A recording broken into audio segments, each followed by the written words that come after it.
Halo, assalamualaikum warahmatullahi wabarakatuh. Welcome back on my YouTube channel. Ketemu lagi dengan saya Kak Amalia, Baking Cooking with Love. Sebelum kita lanjut, sebelum kita mulai, hari ini saya mau ngajak kalian untuk berbagi informasi saja. Tapi sebelum lanjut, jangan lupa klik tombol like, subscribe, dan juga tombol lonceng notifikasinya ya.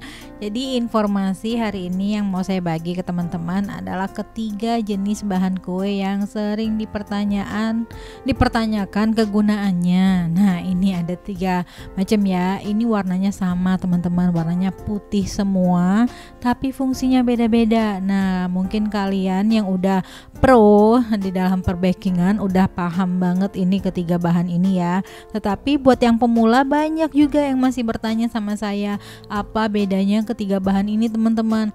Ada soda kue, ada putih ini opak ya, dan terakhir ada baking powder. Jadi ketiga bahan ini yang paling penting banget kalau kita buat cake gitu ya, atau buat kue-kue juga. Nah, ini harus dijelasin satu persatu biar kalian nggak bingung ya. Nah, ini kita mulai dari baking powder dulu. Jadi baking powder ini adalah bahan pengembang, bahan kimia ya teman-teman ya, yang mengandung campuran dari natrium bikarbonat atau NaHCO3. Nah, ini ya, ini pengembangnya baking powder, namanya baking powder teman-teman. Jadi ini biasanya kita gunakan untuk pembuatan cake, pembuatan martabak, pembuatan kue kering gitu ya. Nah, jadi selain dari campuran natrium bikarbonat, ternyata si baking powder ini juga mengandung cream of tartar dan juga bubuk pengering. Karena itulah ini bisa digunakan untuk pembuatan kue kering atau cookies teman-teman. Jadi kuenya hasilnya lebih crunchy ketika kita campurkan sedikit baking powder.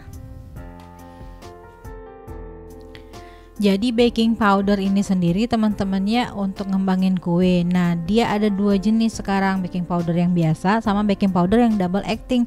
Jadi double acting itu kalau misalnya kita buat kuenya banyak gitu ya, kita letakin aja di suhu ruang, dia nggak akan mengempes, adonannya tetap mengembang teman-teman. Nah, itu bagus banget kalau kalian dapat orderan cake yang banyak banget gitu. Nah, oke, selanjutnya ini yang lumayan penting juga, ini opak, tapi banyak banget yang masih bingung opak ini apa. Jadi opak ini adalah pewarna makanan teman-teman ya, sama yang cair kayak kita pakai kalau pembuatan puding gitu ya. Nah, ini yang warna putihnya. Jadi ini penting juga pas buat kue. Misal nih ya, kita mau buat kue lapis gitu ya, kue lapisnya dari lapis sagu atau lapis tepung beras. Nah, biar warnanya lebih cerah gitu ya, warna lapisan putihnya lebih cantik, kita bisa tambahkan sedikit opak teman-teman. Jadi pemakaian bisa kalian lihat di takaran belakang dari botol opak itu sendiri. Jadi opak memutih ini juga bahan kimia ya, sama seperti pewarna cair yang sering kita gunakan itu. Jadi untuk pemakaiannya aman teman-teman ya, selagi mengikuti petunjuk di belakang. Jangan berlebihan, segala sesuatu yang berlebihan pasti nggak bagus ya teman-teman ya. Dan opak yang biasa saya pakai ini mereknya kupu-kupu teman-teman. Selain pembuatan cake, pembuatan kue lapis, ini juga bisa digunakan untuk pempek, bakpao gitu ya. Ada juga bisa buat untuk bakso ikan biar warnanya lebih cerah. Jadi itu bisa dipakai teman-teman ya. Jadi untuk satu botol ini 50 gram itu makainya kurang lebih hampir 100 kali kalau saya itu ya. Kadangan lebih. Ini benar-benar bagus banget, apalagi kalau kita menggunakannya ketika menggunakan ikan yang warnanya agak gelap seperti ikan kakap. Jadi ketika buat pempek pakai opak warnanya akan lebih cerah teman-teman, sama kayak kita pakai sagu yang mahal gitu ya, yang bagus gitu. Jadi warnanya cerah. Nah, ini opak teman-teman ya. Jadi untuk kalian gak usah ragu, selagi ada halal MUI, ada BPOM, insya Allah aman buat kita konsumsi ya. Jadi gak usah ragu, karena banyak banget yang ragu, takut opak ini adalah bahan kimia berbahaya gitu teman-teman ya. Jadi ini benar-benar food coloring powder, jadi pewarna makanan bubuk teman-teman ya, sama seperti yang cair biasa kita pakai. Oke. Nah, sekarang soda kue. soda kue atau baking soda. Itu sama aja teman-teman ya. Itu juga kadang jadi pertanyaan, beberapa teman-teman nanya ke saya, kira-kira baking soda sama soda kue itu sama apa enggak? Nah itu sama aja ya, namanya sama satu. Jadi soda kue ini juga bahan pengembang kimia teman-teman ya, mengandung natrium bikarbonat, NaHCO3 juga, tapi ini full natrium bikarbonat, 100% natrium bikarbonat. Jadi dia mengandung asam teman-teman ya. Nah ini biar lebih bagus dia harus dicampur dengan yang asam-asam juga, misal penggunaan yogurt, lemon, cuka gitu ya. Nah ini biasanya kalau kita buat cake gitu, soda kue kita campur sama baking powder gitu, karena baking powder tadi mengandung basa ya, zat basa gitu.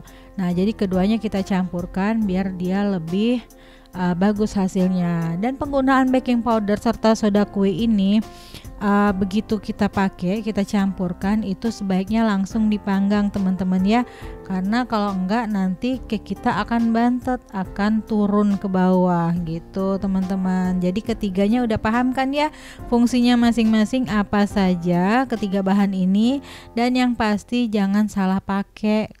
Kalau buat kue kering pakai soda kue itu nanti hasilnya mengembang tapi nggak crunchy teman-teman ya. Nah itu.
Well, gimana teman-teman? Udah paham ya? Paling enggak udah mengerti kalian apa perbedaan dari baking powder, baking soda atau soda kue dan juga opak. Warnanya sama-sama putih, awas ketukar teman-teman. Jadi fungsinya adalah kalau baking powder sama baking soda itu sama-sama untuk pengembang kue. Kalau si opak itu adalah pewarna makanan teman-teman. Nah itu ya. Jadi buat kalian yang pemula, semoga informasi ini bermanfaat bagi kalian. Jadi kalau misalnya mau buat cake gitu ya, mau buat kue kering, udah tahu fungsi masing-masing bahan ini. Well teman-teman, terima kasih banyak ya buat kalian yang selalu setia di channel ini, selalu share video-video di channel ini, dan terima kasih banyak buat kalian yang sudah subscribe channel ini. Thanks for watching. Semoga informasi ini bermanfaat bagi kalian semua. Wassalamualaikum warahmatullahi wabarakatuh.